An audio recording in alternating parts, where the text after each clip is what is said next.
So ಒಂಥರ ಅಡಕತ್ತರಿಯಲ್ಲಿ ಸಿಕ್ಕಾಕೊಂಡಿದ್ದಾರೆ ಶಿಕ್ಷಕರು. ಅವರ ಗೋಳು ಕೇಳೋರು ಯಾರು? ಈ ಕಡೆನೂ ಮಾಡಬೇಕು, ಆ ಕಡೆನೂ ಮಾಡಬೇಕು, ಇಲ್ಲ ಅಂತಂದ್ರೆ ಸ್ಕೂಲ್ ಬಿಟ್ಬಿಟ್ಟು ಕಂಪ್ಲೀಟ್ SIR ಪ್ರಕ್ರಿಯೆಯಲ್ಲೇ ತೊಡಗಿಸ್ಕೊಳ್ಬೇಕು. ಪೋಷಕರು ಅವ್ರನ್ನ ಕೇಳ್ತಾರೆ, ಟೀಚರ್ಸ್ಗಳು ಕೇಳ್ತಾರೆ, ನೀವು ಹಿಂಗೆ ಹೋಗ್ಬಿಟ್ರೆ ಹೆಂಗೆ ಮಕ್ಕಳ ಭವಿಷ್ಯ ಅಂತ. ಪರಸ್ಪರ ವಿರೋಧಿ ಆದೇಶಗಳಿಂದ ಅಡಕತ್ತರಿಯಲ್ಲಿ ಸಿಕ್ಕಾಕೊಂಡಿದ್ದಾರೆ ಶಿಕ್ಷಕರು.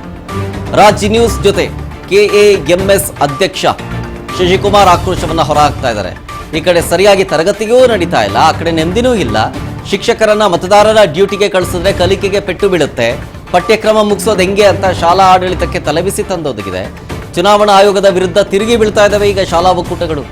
ಅವೈಜ್ಞಾನಿಕ ನಿಯಮಗಳ ವಿರುದ್ಧ ಜಂಟಿ ಹೋರಾಟದ ಮುನ್ಸೂಚನೆ. ಇದರ ಬಗ್ಗೆ ರಾಜ್ ನ್ಯೂಸ್ ಜೊತೆ KAMSನ ಅಧ್ಯಕ್ಷರಾದಂತಹ ಶಶಿಕುಮಾರ್ ಬೇಸರದ ಮಾತುಗಳನ್ನಾಡಿದ್ದಾರೆ. SIR ಪ್ರಕ್ರಿಯೆಗಳು ಆರಂಭವಾದಾಗಿನಿಂದಲೂ ಕೂಡ ಸಾಕಷ್ಟು ವಿವಾದಗಳು ಸೃಷ್ಟಿಯಾಗ್ತಾನೆ ಇದೆ. ಇದಕ್ಕೆ ಸಂಬಂಧಪಟ್ಟಂತೆ ಇದೀಗ ಮತ್ತೊಂದು ವಿವಾದಕ್ಕೆ ಕಾರಣವಾಗಿರುವಂತಹ SIR ಪ್ರಕ್ರಿಯೆ ಏನನ್ನ ಮತ್ತೆ ವಿವಾದದ ಸುಳಿಯಲ್ಲಿ ಸಿಲುಕಿಸಿದೆ ಅನ್ನೋದನ್ನು ನಾವು ನೋಡ್ತಾ ಹೋದ್ರೆ, ಅನುದಾನಿತ ಮತ್ತು ಅನುದಾನ ರಹಿತ ಶಾಲೆಗಳ ಶಿಕ್ಷಕರನ್ನ SIR ಪ್ರಕ್ರಿಯೆಗೆ ಒಳಪಡಿಸ್ತಾ ಇರುವಂಥದ್ದು ಸಾಕಷ್ಟು ವಿರೋಧಕ್ಕೆ ಕಾರಣವಾಗಿರುವಂಥದ್ದು. ಇದ್ರ ಬಗ್ಗೆ ಮಾತನಾಡೋದಕ್ಕೆ ಪ್ರೈವೇಟ್ ಸ್ಕೂಲ್ ಅಸೋಸಿಯೇಷನ್ ಸಂಘದ ಅಧ್ಯಕ್ಷರಾಗಿರುವಂತಹ ಶಶಿಕುಮಾರ್ ಸರ್ ನಮ್ಮ ಜೊತೆ ಇದ್ದಾರೆ. ಬನ್ನಿ ಅವ್ರನ್ನ ಮಾತನಾಡಿಸೋಣ. ಸರ್, SIR ಪ್ರಕ್ರಿಯೆಗೆ ಸಂಬಂಧಪಟ್ಟಂತೆ ಕರ್ತವ್ಯಕ್ಕೆ ಹಾಜರಾಗಲಿಲ್ಲ ಅಂದರೆ ಅಂಥವರ ವಿರುದ್ಧ FIR ಅನ್ನು ದಾಖಲೆ ಮಾಡಬೇಕು ಅಂತ ಚುನಾವಣಾ ಆಯೋಗ ಕಟ್ಟುನಿಟ್ಟಿನ ಆದೇಶವನ್ನು ಕೂಡ ಹೊರಡಿಸಿದೆ. ಜೊತೆಗೆ ಈ ಕಡೆ ನಮ್ಮ ಶಿಕ್ಷಣ ಇಲಾಖೆ ಮಕ್ಕಳ ಪಾಠೋಪಚಾರಕ್ಕೂ ಕೂಡ ಯಾವುದೇ ರೀತಿಯ ಕೊರತೆ ಆಗಬಾರ್ದು ಅಂತ ಹೇಳಿದೆ. ಎರಡು ಇಲಾಖೆಗಳ ಸಮನ್ವಯದ ಕೊರತೆಯಿಂದ ಎಷ್ಟರ ಮಟ್ಟಿಗೆ ಶಿಕ್ಷಕರಿಗೆ ಕಷ್ಟ ಆಗ್ತಿರುವಂಥದ್ದು?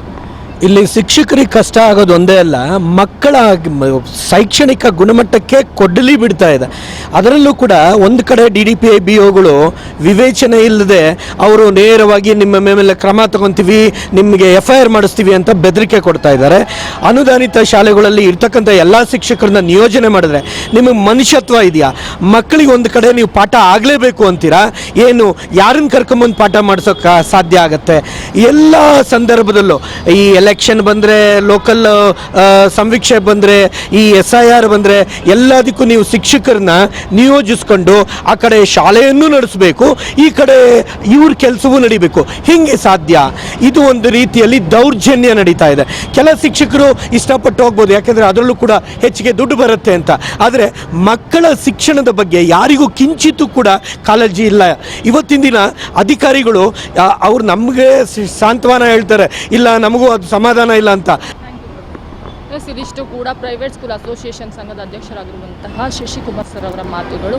ಕ್ಯಾಮ್ರಾ ಪರ್ಸನ್ ಶಂಕರ್ ಜೊತೆ ವಿನುತಾ HL, ರಾಜ್ ನ್ಯೂಸ್ ಕನ್ನಡ, ಬೆಂಗಳೂರು. ನೋಡಿ, ಈಗ ಈ SIR ಪ್ರಕ್ರಿಯೆಗೆ ಶಿಕ್ಷಕರನ್ನ ಬಳಸ್ಕೊಳ್ಳಲಾಗ್ತಾ ಇರೋದು ವಿಚಾರಕ್ಕೆ ಸಂಬಂಧಪಟ್ಟಂತೆ ಒಕ್ಕೂಟ ಆಕ್ರೋಶವನ್ನ ಹೊರಹಾಕ್ತಾ ಇದೆ.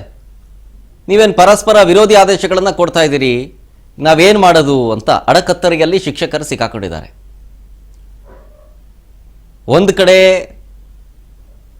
ವಿದ್ಯಾರ್ಥಿಗಳ ಪೋಷಕರಿಗೆ ಆತಂಕ, ಏನಿವರು ಬರ್ತಿದ್ದಂಗೆ ಒಂದು ತಿಂಗಳು ನಡೆಯುತ್ತೆ SIR ಪ್ರಕ್ರಿಯೆ. ಸೊ ಒಂದು ತಿಂಗಳು ಸ್ಕೂಲಲ್ಲಿ ಮಕ್ಕಳು ಪಾಠ ಏನು ಕೇಳ್ತಾರೆ? ಎಲ್ಲ ಶಿಕ್ಷಕರನ್ನು ಈಗ ಈ ಕೆಲಸಕ್ಕೆ ನಿಯೋಜನೆಗೊಂಡ್ಬಿಟ್ರೆ 1 ತಿಂಗಳು ಮ್ಯಾಟರ್ ಆಗುತ್ತೆ.